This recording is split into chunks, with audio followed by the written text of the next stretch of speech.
welcome to another episode of the Homestead Mod. So since last time, which was yesterday, I've added in ladders, allowing for multi-story buildings, and I've added in what turns out to be a sorry excuse for a ceiling and roof, which is basically some wood planks, and you need to put down quite a few of them to actually make a proper ceiling. That in itself presents an interesting dilemma, because do I want the houses here to be kind of ramshack, put together slum type houses, or do I want them to be, your neat suburban houses? Because the cinder block walls I'm using here exemplify something that's neat, and of course the wood planks are not.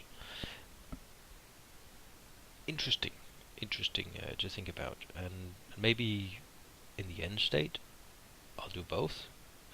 As I've talked before about, some materials are easy to come by like wood, but will be easier to destroy. So maybe if you build from wood,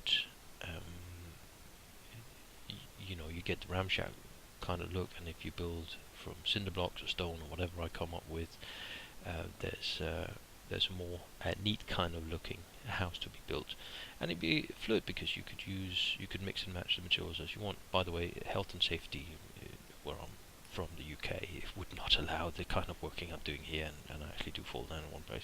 I must apologise for it being dark, but I couldn't be bothered to actually change settings on the server. I really just wanted to test how building at height would look like. As you can see, I've built up, and then I've added an overhang at the second story. I definitely wanted a balcony, but there's also defensive purpose to this. As you can see, I'm adding almost rampart-like structures to make sure that you're covered.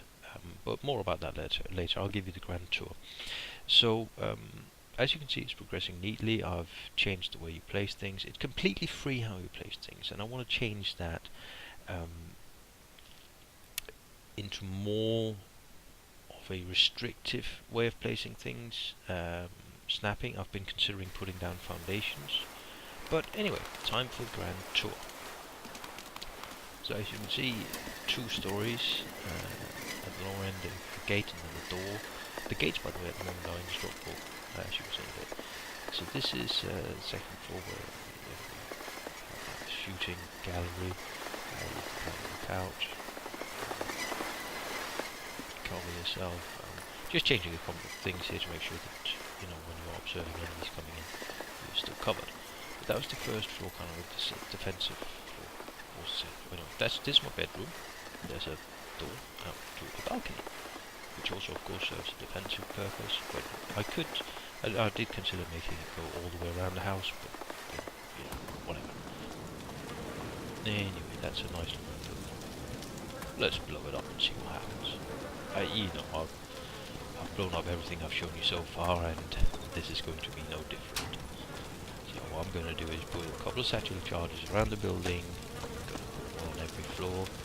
I'm cheating here actually, and this is why I don't like these ladders, right? Because they're kind of buggy and glitchy, and I've glitched out through the house and broken my legs and all sorts of things. It's not good. So I want to put in a metal stairway, as you see in, for example, the fire stations in standard DayZ. What I don't want to do is the way they've done it in Rust, where the stairway takes up an immense amount of space because it doesn't need to, and it's not really realistic in the kind of realistic sandbox kind of genre that DayZ exemplifies. So anyway, that's all the work's done. I'll just make sure I close the doors, because neat and proper. It's a completely new house, so you want to treat it as such. There you get a good view of the floor and what it looks like when you build a floor out of a collection of planks.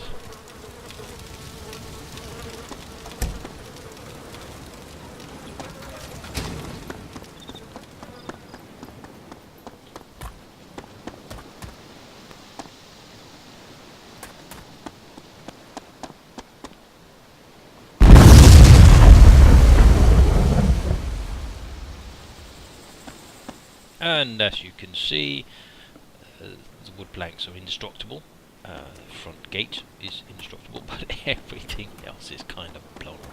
So, as I've said before, I still need to work on that. Until next time, stay frosty.